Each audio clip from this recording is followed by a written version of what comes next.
In a quiet, forgotten corner of town, nestled amidst decaying buildings, lay an ancient antique shop. Its windows were caked with layers of dust, and the sign hanging crookedly above the entrance read Elderwood Antiques. The locals whispered tales of its mysterious owner, a reclusive figure known as Ezra Elderwood. One fateful afternoon, a curious young woman named Eliza entered the shop. Eliza's eyes widened as she stepped inside the dimly lit shop. The air was musty and heavy with the scent of old wood and age. She navigated through a labyrinth of oddities, cracked porcelain dolls, faded paintings, and tarnished jewelry. Her gaze fixated on a sinister-looking wardrobe at the back. Its intricately carved designs depicted twisted faces and contorted bodies. Feeling drawn to it, Eliza approached. As she reached out to touch it, a raspy voice echoed through the shop. "A fine choice, my dear." Eliza spun around to find Ezra Elderwood standing behind her, his pale eyes piercing through the gloom. She hastily inquired about the wardrobe, and Ezra's lips curled into a cryptic smile. Reluctantly, Eliza handed over a small fortune and left with the wardrobe. The wardrobe stood in Eliza's room like an ominous sentinel. She noticed strange occurrences, shadows that seemed to move on their own and whispers that taunted her in the dead of night. One evening, compelled by an unsettling curiosity, she opened the wardrobe. Inside, the air grew colder, and a putrid odor wafted out. As her eyes adjusted to the darkness, she saw twisted, mangled forms of bodies hanging from hooks. She recoiled in horror, slamming the doors shut.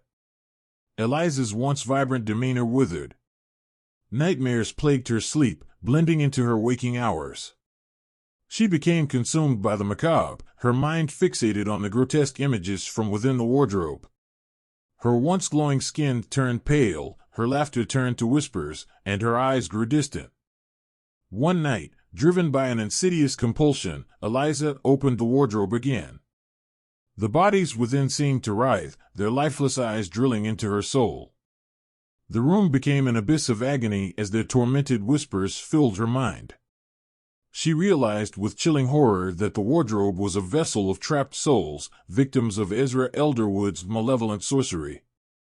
Desperation gripped Eliza as she researched Ezra Elderwood's past. She uncovered a trail of darkness, ancient rituals, missing townsfolk, and the cursed history of the wardrobe. Armed with knowledge, Eliza confronted Ezra in his shop. With the wardrobe looming in the background, she accused him of his malevolent acts. Ezra's veneer of calm shattered, revealing a twisted grin.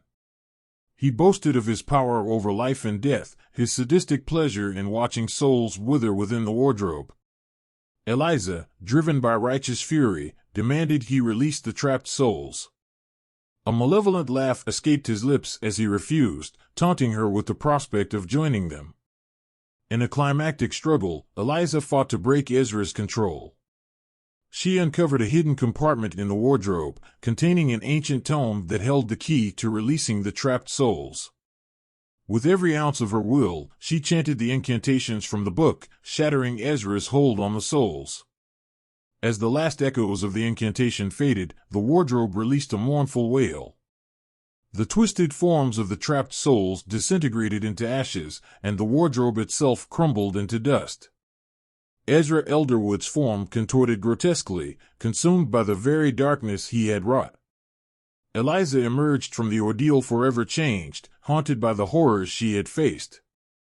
The antique shop disappeared from the town, as if it had never existed. The townspeople continued to whisper about the enigmatic events, a chilling reminder that darkness could lurk even in the most ordinary of places. Years passed, and the events surrounding Elderwood Antiques faded into local legend. The town resumed its quiet existence, but the memory of the horrors endured by Eliza and the townsfolk remained etched in their minds. Eliza, scarred by her encounter, became a recluse, haunted by the faces of the trapped souls. She dedicated her life to understanding the supernatural and helping others who had encountered malevolent forces. Her research led her to compile a journal, a record of her experiences and the knowledge she had gained. One night, as Eliza sat alone in her study, she sensed a presence, a whisper of a familiar voice. Her heart raced as she opened the journal, the pages flickering with an otherworldly energy. The voice, tinged with both sorrow and gratitude, spoke to her from within the journal's pages. "Thank you for freeing us," it murmured. Eliza recognized the voice as belonging to one of the trapped souls she had released from the wardrobe.